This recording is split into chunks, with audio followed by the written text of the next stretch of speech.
Everybody was kung fu fighting. Those kids were fast as lightning. In fact, it was a little bit frightening. But they fought with expert timing. They were funky Chinamen. Bienvenue sur ma chaîne YouTube Noéane Pepper. Je regarde mes notes. Allez.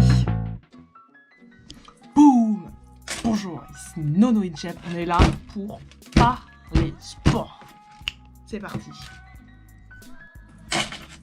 Alors, aujourd'hui on va parler sport, mais pas n'importe quel sport. Hein. On va pas parler du Tour de France, même si le Tour de France c'est super bien, c'est super génial, on l'adore.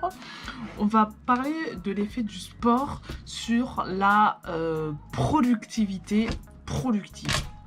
Le sport c'est très important parce que du coup ça donne une discipline dans le sport et du coup cette discipline on peut l'appliquer à la vie. Donc du coup ça donne une discipline de vie, de rigueur et c'est très important, surtout quand on se lance son entreprise, ce qui est mon cas. Du coup, ça donne une discipline.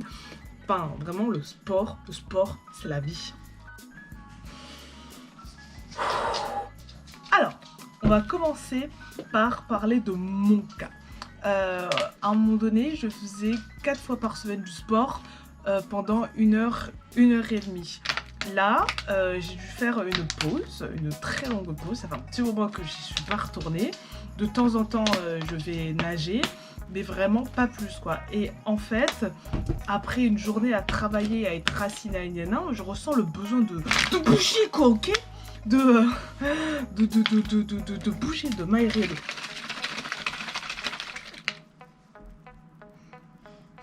Pourquoi tu rigoles?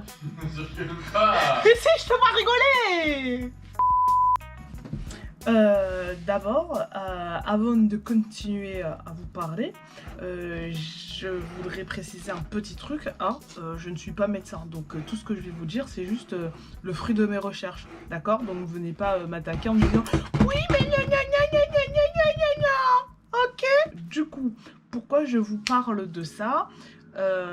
Tout simplement parce qu'en fait il a été démontré que le sport quand il est organisé par une entreprise et ben ça augmente la productivité de l'équipe en général et du coup selon mes recherches, parce que je n'ai pas tout mémorisé en tête, ça augmente la productivité entre 3 à 9%, ainsi que sa rentabilité entre 4 et 14%. C'est, si vous voulez regarder, c'est le rapport de la sénatrice UDI Françoise Gallet et du député. Voilà, si vous voulez aller regarder, c'est parti, c'est par là. Donc là, du coup, vous allez vous dire, oui, d'accord, ok, patati patata, mais pourquoi je vous dis cela? Parce qu'en fait, le sport, il permet de réduire le stress.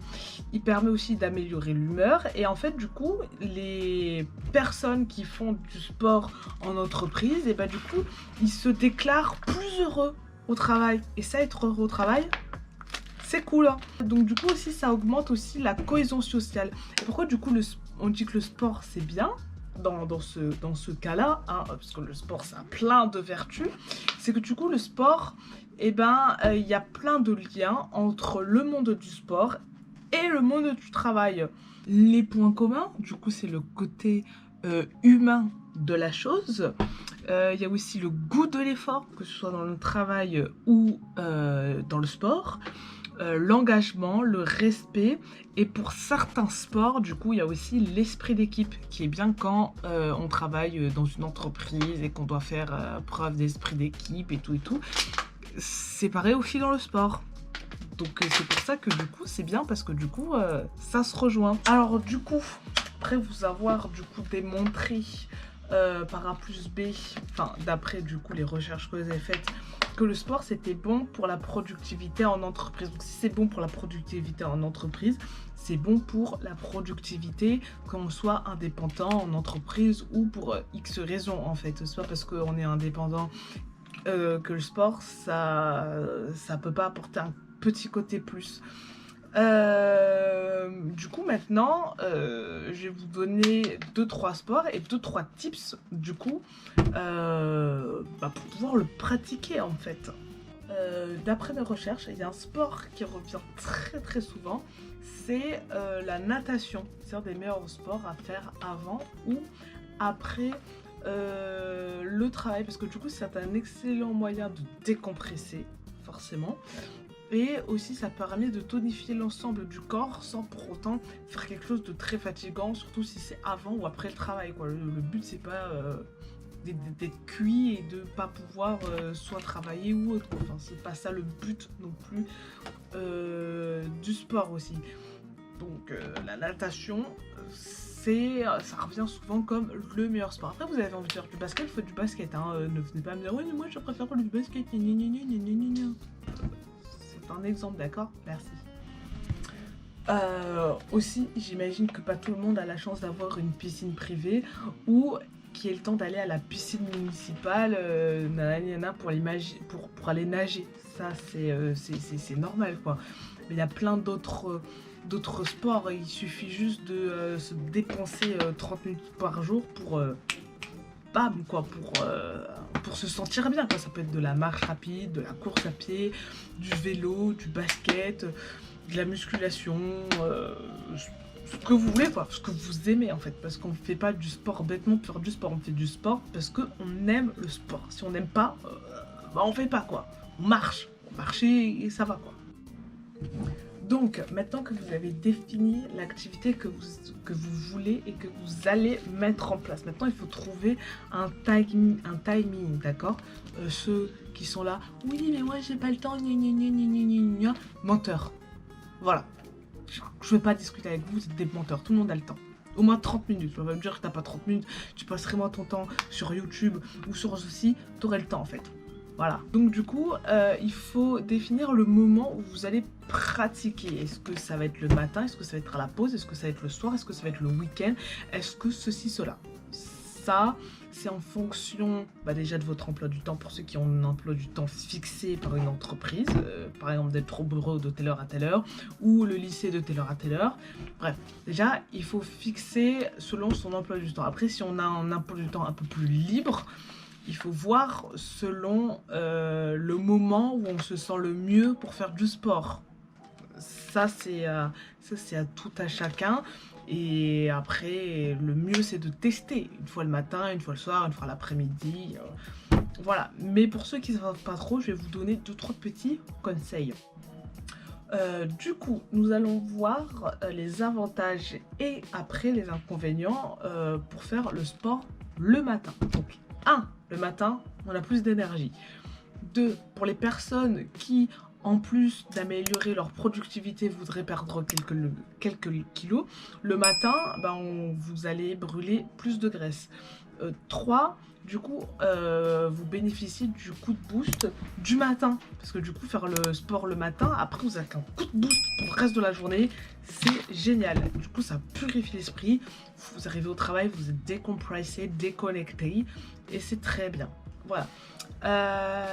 Maintenant, les inconvénients du sport le matin. En fait, du coup, vu que vous êtes, on va dire, vous commencez le sport à froid, vous avez plus de chances de vous blesser en fait. Vous êtes là tout endolori. Donc, si vous faites le matin, il faut vraiment que vous ayez le temps de bien vous échauffer pour éviter du coup les blessures. Donc, il ne faut pas genre se lever puis bam, partir courir. À part si vous avez l'habitude et que vous êtes un athlète professionnel avec plusieurs médailles olympiques. Mais sinon, il faut bien s'entraîner, quoi. Sinon, on se blesse. Alors, et pour ceux qui voudraient essayer le sport pendant la pause de midi, pour ceux qui ont une pause méridienne, voilà, on va utiliser des vrais mots. Du coup, l'avantage, c'est que du coup, ça va couper bien la journée en deux, genre le matin et le midi, tu vois, ça fait une vraie pause de déconnexion, parce que quand on est au sport, on déconnecte. Et le fait de faire du sport, ça peut aider à trouver des solutions qu'on avait le matin. Le matin, on est là, on a des solutions, on va au sport, l'après-midi, on revient, bim, on a trouvé la solution. Ça, c'est un avantage. Après, l'inconvénient, bah, du coup, c'est le manque de temps. Parce que si vous avez 1h30 pour manger et que vous faites 1h30 de sport, bah, les calculs sont pas bons, Kevin, en fait. Donc, du coup, ça te demande un peu plus d'organisation. Mais pour ceux qui sont bien organisés, ça peut le faire. Voilà. Donc du coup, à vous de voir. Si je peux vous donner un dernier conseil, pour ceux qui le peuvent, c'est très bien aussi de l'alterner entre travailler assis et travailler debout. Travailler debout, juste déjà, bah, ça coupe le fait d'être tout le temps assis, d'être sédentaire, nanana. Et pour quelqu'un comme moi, qui a du mal à rester en place et qui aime bien bouger, travailler debout, j'ai juste le top. Je mets mes petits AirPods, je fais des petits pas de salsa pendant que je suis en train de travailler. Vraiment, c'est le top. Comme ça, au moins, ça permet d'alterner et de pas avoir l'impression de finir la journée comme une croûte là, tout le temps assis comme ça. Du coup, c'est bien. Et en plus, ça aide à rester concentré. Parce que quand je sens que je bouge et que je peux plus rester assis, hop, je me laisse et hop, ma concentration, elle revient. Pour ceux qui ont le même problème, essayez. Je vous dis, c'est génial. J'espère que ces conseils et cette vidéo vous aura plu. Et puis je vous dis à la semaine prochaine. La semaine prochaine, du coup, ce sera un vlog, mais un vlog un peu particulier. Allez, c'est parti.